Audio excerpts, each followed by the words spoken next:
Ողջույն։ Այսօր մենք հասել ենք Աստվածաշնչի ամենակարևոր գլուխներից մեկը, Ծննդոց 3-րդ գլխին։ Եթե առաջին երկու գլուխներում տեսանք կատարյալ աշխարհ, Աստծո ներկայությունը, խաղաղությունը եւ կյանքը, ապա այստեղ մենք տեսնում ենք այն պահը, երբ մեղքը մտավ աշխարհ։ Բայց այս գլխում մենք տեսնում ենք ոչ միայն անկումը, այլ նաև առաջին ավետարանը, առաջին խոստումը Քրիստոսի մասին եւ առաջին նշանը խաչի։ Գլուխը սկսում է եւ Տեր Աստծո հրաշքը կենդանիների մեջ սատանան խորամանկ էր, խաբեբա էր։ Սատանան գալիս է կասկած առաջացնելու Աստծո խոսքի նկատմամբ։ Նա ասում է. միթե Աստված իսկապես ասեց։ Մեղքը միշտ սկսվում է այստեղից, երբ մենք սկսում ենք կասկածել Աստծո բարությանը եւ նրա խոսքի ճշմարտությանը։ Եվ Եվան, հետո Ադամը ընտրում են իրենց կամքը Աստծո կամքի փոխարեն։ Սա է մեղքի էությունը, անկախություն Աստծուց։ Անկումից հետո առաջի բանը, որ տեղի է ունենում, ամոթն է։ Նրանք տեսնում են, որ մերկ են եւ փորձում են թաքնվել։ Մեղքը միշտ բերում է ամոթ, վախ եւ թաքնվել Աստծուց։ Բայց Աստված գալիս է պարտեզ եւ հարցնում է. Ադամ, ուր ես, որտեղ ես։ Սա դատապարտող հարց չէ, միթե Աստված չգիտեր ուր են։ Աստված ամեն բան գիտե, կամ Աստված, որ ուզեր, չէր կարող պատժել։ Սա սիրող հայր օր ձայնն է, որ փնտրում է կորած զավակին։ Աստված միշտ առաջինն է, որ գալիս է մեզ մոտ, նույնիսկ մեր անկման մեջ։ Եվ հենց այստեղ, այս մութ պահին, Աստված տալիս է առաջին ավետարանը։ Նա ասում է օձին. կնոջ սերմից պիտի ջախջախի, կնոջ սերմը պիտի ջախջախի քո գլուխը։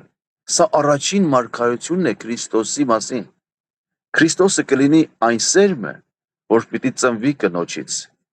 եւ խաչի վրա պիտի ջախջախի սատանայի իշխանությունը։ Սա ավետարանի սկիզբն է, հենց Ծննդոց 3-րդ գլխում։ Աստված նաև անում է մի բան, որը շատ խոր իմաստ ունի։ Քանի որ նրանք թզենի տերևներով էին ծածկվել, Աստված այնտեղ առաջի զոհաբերությունն է անում։ Նա կենդանի է զոհում եւ նրանց համար պատրաստում է մորթե հագուստներ։ Սա առաջին զոհաբերությունն է Սուրբ գրքում։ Այրուն է հոսում, որպեսզի մեղքը ծածկվի։ Սա ուղղակի ցույց է տալիս դեպի խաչը, որտեղ Քրիստոսի այրունը պիտի հոսի ոչ թե մեղքը ծածկելու, այլ ամբողջությամբ մաքրելու համար։ Ինչպես Եդեմում կենդանու այրունը ծածկեց Ադամի ամոթը, այնպես էլ Գողգոթայում Քրիստոսի այրունը ծածկեց մեր մեղքը։ Եվ այստեղ կա եւս մի գեղեցիկ խորհրդաբանություն։ Եդեմի մեջտեղում կանգնած կյանքի ծառը, որից հոսում էին 4 գետեր, աշխարհի 4 կողմերին։ Շատ մեկնիչների համար նախատիպն է խաչի, ինչպես այդ ծառից հոսող գետերը տարածվում էին ամբողջ աշխարհում, արևելք, արևմուտք, հարավ, հյուսիս, այնպես էլ Քրիստոսի խաչից հոսած այրունը դարձավ կյանքի աղբյուր, ողջ մարդկության համար։ Հյուսիսից, հարավից, արևելքից եւ արևմուտքից գտնվող բոլոր մարդկանց համար։ Այն խոսքը, որ ասում է Աստված այնպես սիրեց աշխարհը, ստիքը բոլորին, եւ եթե Եդեմը կյանքի սկիզբն էր, ապա Գողգոթան դարձավ նոր Եդեմ, որտեղ կյանքի ծառը, խաչը, բացեց հավիտենական կյանքի ճանապարհը բոլորիս համար։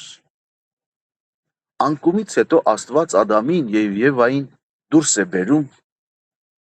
պարտեզից, բայց ոչ որպես վրեժ, այլ որպես ողորմություն։ Եթե նրանք ուտեին կյանքի ծառից մեղավոր վիճակում, հավիտենապես կմնային այդ վիճակում։ Աստված նրանց դուրս է բերում, որպեսզի մի օր Քրիստոսով վերադարձնի։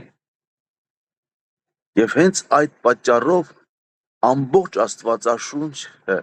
պատմություն է այն մասին, թե ինչպես է Աստված վերադարձնում մարդուն դեպի իր ներկայությունը։ Այս գլուխը մեզ հիշեցնում է երեք կարևոր ճշմարտություն։ Առաջինը, մեղքը միշտ սկսում է այն պահին, երբ մենք կասկածում ենք Աստծո խոսքին։ Երկրորդը, Աստված միշտ առաջինն է, որ գալիս է մեզ փնտրելու, նույնիսկ մեր անկման մեջ։ Եվ երրորդը, Քրիստոսը խոստացված սերմն է,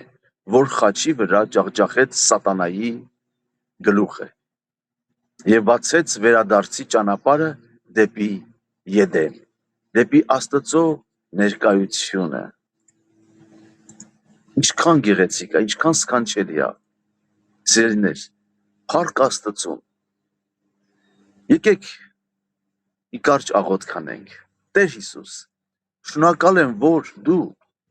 խոստացված սերմն ես, որ եկար ջախջախելու չարի իշխանությունը, շնորհակալ եմ, որ քո արյունը մաքրում է իմ մեղքը եւ բացում է ճանապարհ դեպի կյանք։ Օգնիր ինձ վստահել քո խոսքին եւ քայլել քո լույսի մեջ։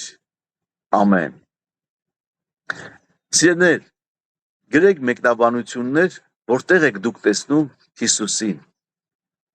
Այս երրորդ գլխում, ոչ միայն երրորդ, նաև առաջի երկրորդ գլուխներում, եթե որևէ միտեղ դուք տեսնում եք, գրեք։ Մեկնաբանությունների մեջ ուղղակի կարող եք գրել։ Աստված օրհնի քեզ եւ քո ընտանիքը։ Կհանդիպենք 4-րդ գլխում։